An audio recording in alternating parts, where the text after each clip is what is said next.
ఒక్కసారి కంపెనీగా చెప్పట్లు ఆయన ఆత్మ మన మధ్యలో పనిచేస్తుంది. ఆయన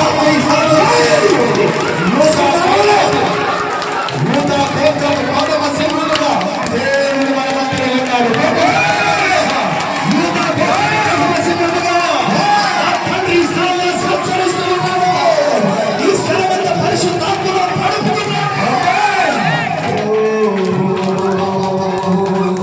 ఈ స్థలములో ఎలాంటి నిబంధనల మధ్య నీవు ఉన్నా, ఎలాంటి పరిస్థితుల మధ్య నీవు తడబడుతూ ఉన్నా, ఎలాంటి వేదనల మధ్య నీవు ఈ స్థలములో అడుగుపెట్టినా, నా తండ్రి నిన్ను సమాధానంతో ఇంటికి పంపిస్తున్నాడు.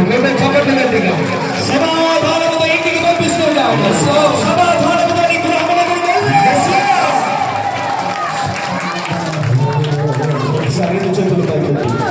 రెండు చేతులు పైకి చివరి దశలోకి మనం అడుగు పెట్టాం. చివరి దశలోకి పెట్టాం. మరువలేదయ్యా